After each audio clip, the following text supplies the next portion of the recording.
Hello everyone, welcome back to our channel. I hope you all are doing well. So let's start today's class.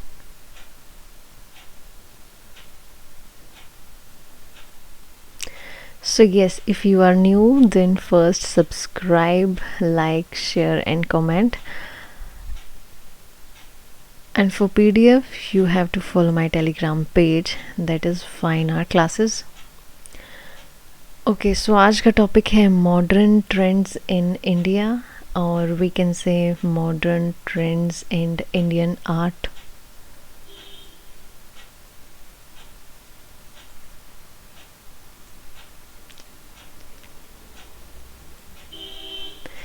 Yes, start. The modern trends in India means what? Means the art which is done today's time और modern, आज के time की कला या फिर modern आधुनिक समय जो फ़िलहाल जो प्रेजेंट में हमारे चल रहा है, या फिर कंटेम्प्रेरी आर्ट. कंटेम्प्रेरी आर्ट का मतलब है कि जिस टाइम की जिस काल की हम बात कर रहे हैं उस समय की कला.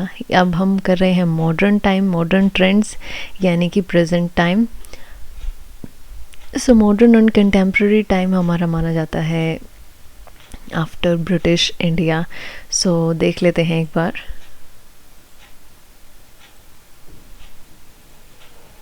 सो yes, the later part of 18th century, जब British India East India company का इन्फ्लुएंस था भारत पे, they felt that Indians lacked training and sensibility to be able to create and appropriate fine art. So उन्हें ऐसा लगता था कि Indians उनके गुलाम हैं, तो उनमें ना तो कोई कल्चर है और इंडियंस लैक देयर ट्रेनिंग, ना उनके पास कोई ट्रेनिंग है और वो कोई एबल नहीं है to create any appreciable art. So they developed a synthetic style. So उन्होंने अपना स्टाइल उनके ऊपर, अपना कल्चर उनके ऊपर थोपने के लिए इंडो यूरोपियन स्टाइल को बनाया या इंडो यूरोपियन स्टाइल का आविष्कार किया, जिसमें इंडियंस भी थे एंड यूरोपियंस भी थे. सो टेक्निक मोस्टली यूरोपियंस थी और जो थीम्स ली जाती थी वो इंडियन ली जाती थी. So by the mid late 19th century से art schools were established in major cities like. So अपना कल्चर और ये सब उन्होंने इंडियंस को सिखाने के लिए स्टार्ट किया. कहाँ? लाहौर, कलकत्ता, बॉम्बे एंड मद्रास. लाहौर जो फ़िलहाल पाकिस्तान में है अभी प्रेजेंट में, एंड कलकत्ता जिसे हम अभी कोलकाता कहते हैं या कलकत्ता, एंड बम्बई जो अभी मुंबई है, एंड मद्रास जो अभी चेन्नई है. So these artist were called company artist. Okay, company artist मतलब कंपनी स्टाइल जो ईस्ट इंडियन कंपनी से रिलेट करते हैं. तो इनके सब्जेक्ट्स क्या होते थे, क्या किन थीम्स में बनाते थे? पोर्ट्रेट्स, लैंडस्केप बनाते थे, पोर्ट्रेट बनाते थे, scene of Indian people. Indian people को पुअर दिखाते थे, उनका डेली का जो रूटीन है वो दिखाते थे. डांसर्स जो है यहाँ पे वो दिखाते थे, एंड जो फेस्टिवल्स पे थीम्स होती थी वो दिखाते थे. Okay, this style blended traditional elements with a more western treatment of perspective, जिसमें वॉल्यूम एंड सेशन था. And most paintings were small होती थी, मिनिएचर्स होते थे, company miniature. Okay, and reflecting the Indian miniature style. Miniature या फिर small paintings कहें, वो इसलिए बनाते थे ताकि उनको ब्रिटिशर्स जो उनका फिर ट्रेड करते थे तो उनको लाने ले जाने में उनको सुविधा हो, डैमेज ना हो. बड़ी आर्ट वर्क्स होंगे तो उनका डैमेज होने का ख़तरा ज़्यादा था. उसके बाद बात करते हैं मॉडर्न ट्रेंड्स में. हमारे सबसे पहले आते हैं राजा रवि वर्मा, जिन्होंने इंडियन थीम्स को फिर से रिवाइव किया ताकि इंडियन कल्चर है वो लोगों के सामने आए एंड ब्रिटिशर्स भी उसको माने.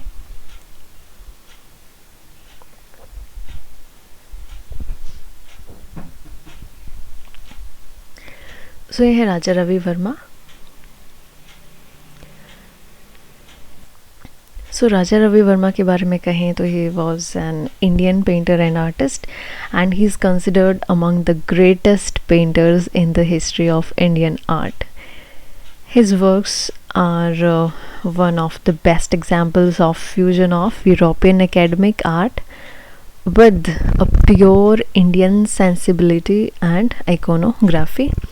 और साथ साथ में उनके जो हैं ओलियोग्राफ्स भी वो काफ़ी फेमस हुए। एंड इनका जो बॉर्न है, जो इनका जन्म है, वो कहाँ हुआ था? किलीमानूर में हुआ था। एंड ये जो पेंटिंग है ये आपके सिलेबस में है। और ये वैसे ही एग्जाम्पल के तौर पे देख लीजिए सरस्वती माता। तो इनका जो बर्थ है वो हुआ था 29 अप्रैल 1848 में किलीमानूर में, और किलीमानूर में ही इनकी जो डेथ है वो हुई थी। इनके जो आर्ट का जो टाइम है वो होगा हमारा एकेडमिक आर्ट। सो इनके बारे में पढ़ते हैं। Raja Ravi Varma's Indianised naturalism as well as form of delicate style practised by some of the Bengal school artist. इनके जो काम को लेके गए कुछ बंगाल स्कूल के आर्टिस्ट भी, जिन्होंने इनकी थीम्स पे भी काम किया है। जैसा कि पहले बताया, इंडियन पेंटर हैं, इंडियन थीम्स पे काम किया है, बट इनकी जो टेक्निक थी वो थी वेस्टर्न, और इन्होंने ऑयल कलर से भी काम किया है, ऑयल कलर टेक्निक से।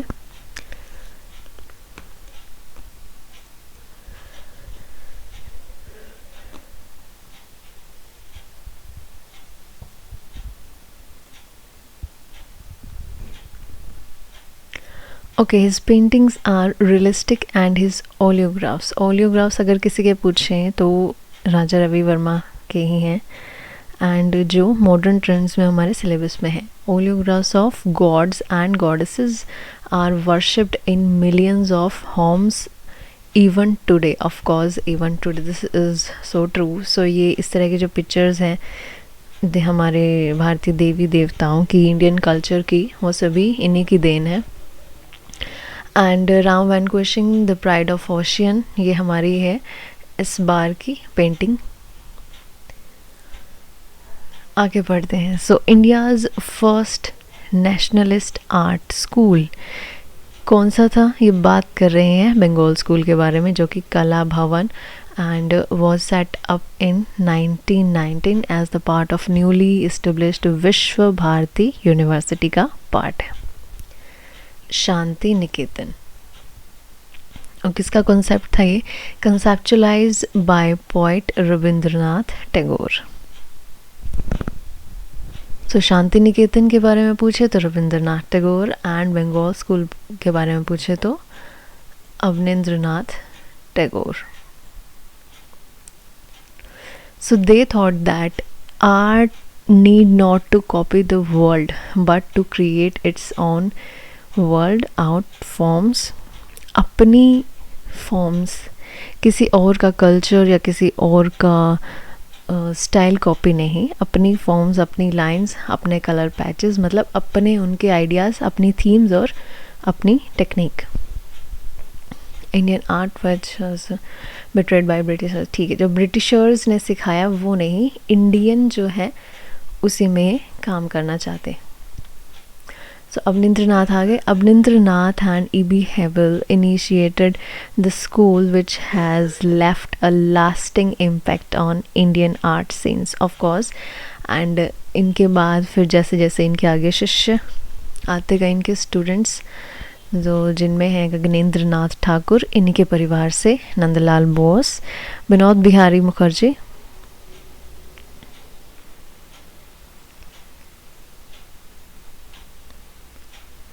यहाँ पे B है, ये D नहीं है, Vinod Bihari Mukherjee and Mukul Dey, Asit Kumar Haldar and among others are Indian contributors. और नंदलाल बोस एंड असित कुमार हलदार ने आगे जाके फिर अजंता और बाकी केव्स की कॉपीज़ भी बनाई।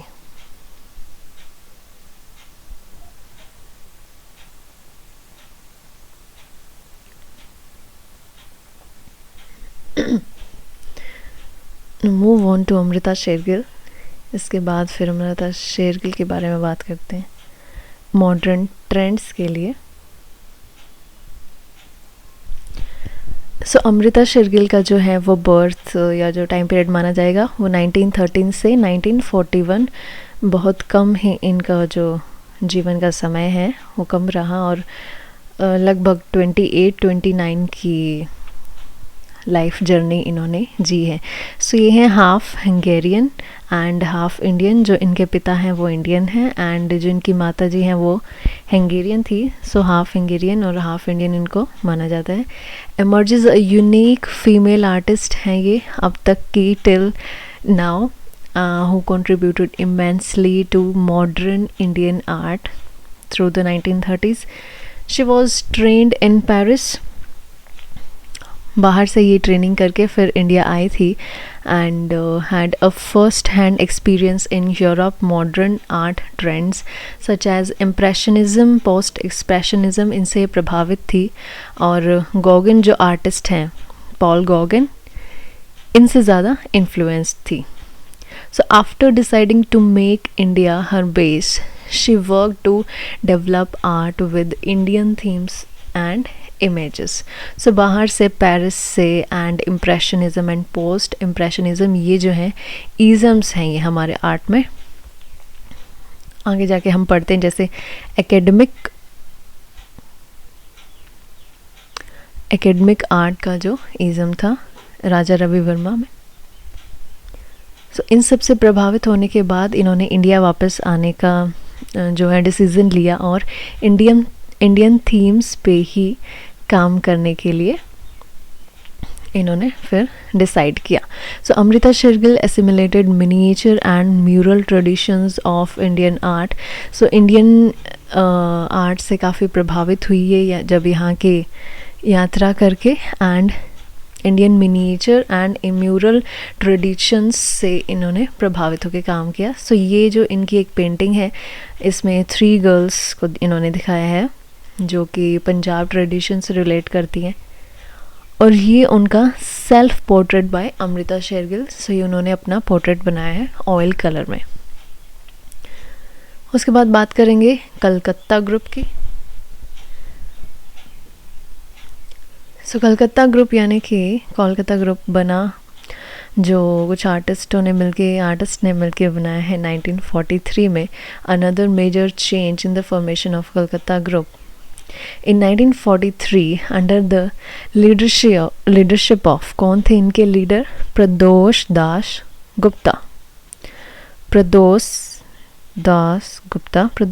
गुप्ता, जो कि बेसिकली एक स्कल्प्टर हैं, यानी कि एक मूर्तिकार हैं, स्कल्प्टर हैं।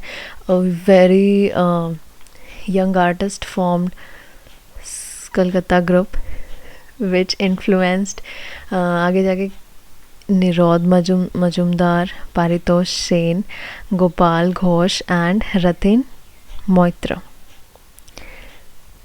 बेसिकली सभी बंगाली नाम है और कलकत्ता ग्रुप है। इससे पता लग जाएगा कि लगभग जो आर्टिस्ट हैं बंगाल से रिलेट करते हैं। The group believed in art that, main theme इनकी क्या थी? The group believed in art that has universal in character and free from older values। जो पुरानी चली आ रही हमारी वैल्यूज़ हैं उनसे फ्री, उनसे अलग हटके, उनसे बिना बंधे इन लोगों ने अपना आर्ट के लिए सोचा। इसके बाद they wanted their paintings and sculptures to speak their own time। वो खुद अपने टाइम के बारे में, मतलब जिस समय वो बनी है उस समय का पता लगे, उस टाइम की विशेषताओं का, उस टाइम में कैसी आर्ट बनती थी उसका पता लगे, किसी पुराने टाइम में वो बंद के ना रहे, अपने टाइम में, प्रेजेंट टाइम में वो चले। They started to simplify their visual expressions and excluding details with such attempt. उन्होंने किस चीज़ पे ध्यान दिया? एलिमेंट्स पे, मटेरियल, सरफेस कैसा होना चाहिए, फॉर्म क्या है, कलर कैसे हैं, शेड कैसे है और टेक्सचर कैसे। ये पेंटिंग है बर्ड की बर्ड ऑन ट्री जो कि है गोपाल घोष की, एंड दिस इज़ बाय निरोध मजुमदार। सो एक पेंटिंग है निरोध मजुमदार की। कलकत्ता ग्रुप के बाद हम पढ़ते हैं द प्रोग्रेसिव आर्टिस्ट ग्रुप, जिसे पैग नाम से भी जाना जाता है, तो PAG। So in Bombay another set of artist formed a group, और उस ग्रुप का नाम क्या रखा गया? पैग ग्रुप, यानी कि प्रोग्रेसिव आर्टिस्ट ग्रुप, इन 1946। सो यहाँ पे जो आउटस्पोकन लीडर या मेन जो कहें वो थे इस ग्रुप के सूज़ा, FN सूज़ा, पूरा नाम है फ्रांसिस न्यूटन सूज़ा। और इस ग्रुप के जो मेन जो बाकी ग्रुप मेंबर्स थे वो हैं MF Husain, KH Ara, SA Bakre, HA Gade, SH Raza, Akbar Padamsee, Ram Kumar, Laxman Pai, Tyeb Mehta, Jehangir Sabavala, Satish Gujral, VS Gaitonde, Krishen Khanna and Mohan Samant. So ये सभी आर्टिस्ट इनसे जुड़े।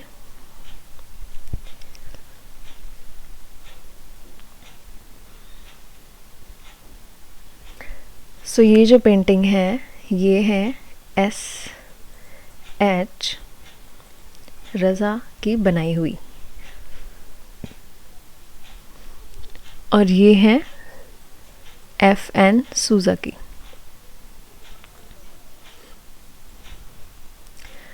ओके, सो ये था इंट्रो हमारे प्रोग्रेसिव आर्टिस्ट ग्रुप के बारे में। इसके बाद चलते हैं दिल्ली शिल्पी चक्र।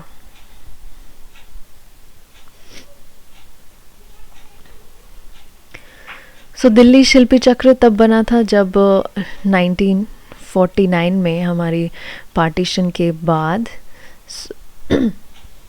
पार्टीशन के बाद जो आर्टिस्ट पाकिस्तान से इंडिया या फिर इंडिया से पाकिस्तान के उनकी जो ट्रेजेडीज़ थी, उनको जो झेलने का दुख था, वो इनकी इस ग्रुप की पेंटिंग्स में या आर्ट वर्क में झलकता है। सो यहाँ पे जो मेन ग्रुप मेंबर या फिर लीडर माने जाते हैं वो हैं BC सान्याल। BC सान्याल के द्वारा ये फाउंडेड किया गया दिल्ली शिल्पी चक्र। एंड बाकी मेंबर्स हैं Prannath Mago, Kanwal Krishna, KS Kulkarni, Dhanraj Bhagat, and this group give a new life to the artist who migrated from Pakistan after partition. उनकी फीलिंग्स को यहाँ पे उन्होंने प्रॉपर तरीके से प्रेजेंट किया, उनके दुख को, बंटवारे में कैसे लोगों के साथ क्या आप बीती हुई उसको। Bye their efforts Delhi and Mumbai, which did not have even a single gallery in 1947, इनके प्रयास से were home to serve commercial art galleries by the 60s.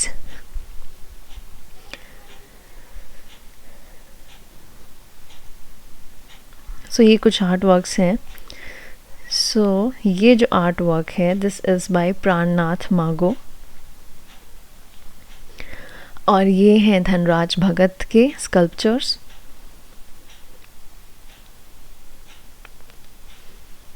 और ये है BC सान्याल का आर्ट वर्क।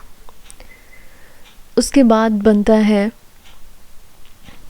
बड़ौदा।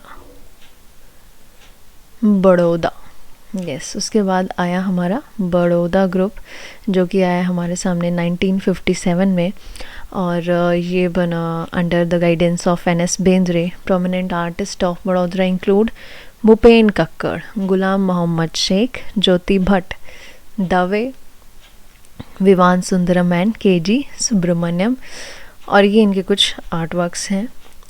इसके बाद साउथ की बात करें तो साउथ में जो इफ़ेक्ट रहा modern trends in south India, artist and education दोनों साथ साथ चले मॉडर्निज्म में। एंड रिप्यूटेड स्कल्प्टर जो थे उस टाइम के हमारे DP राय चौधरी, जिनका आर्ट वर्क हमारे सिलेबस में है, the triumph of labour, came down the Bengal school, Bengal, KCS Panikkar formed ये दोनों साथ आए एंड चोल मंडल का इन्होंने निर्माण किया। सो चोल मंडल आर्टिस्ट एक कम्युनिटी बनाई इन्होंने, जो जिसमें मेन नाम आता है KCS पानीकर का। कब बनी? 1966 में। और कहाँ बनी? मद्रास में।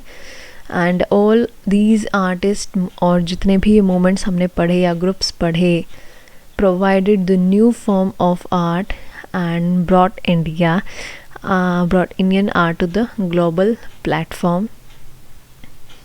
और आज भी काफ़ी सारे आर्टिस्ट को जो इंडिया से बाहर हो या इंडिया हो, काफ़ी सारे अवार्ड्स एंड इन्हीं आर्टिस्टों की वजह से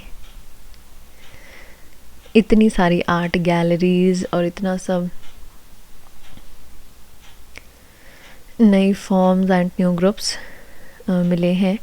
इसके बाद ये है पेंटिंग राजा रवि वर्मा की सरस्वती, और ये वाली है Shri Ram vanquishing the pride of ocean, समुद्र का दर्प मर्दन करते हुए। I think I am right in Hindi, अगर हिंदी में यही नाम है। So guys, this was today's class and if you want PDF you can contact here, और बाकी आर्ट वर्क्स के लिए आपको यहाँ मुझे फॉलो करना होगा। So all the best for your exams, do your best. Thank you so much.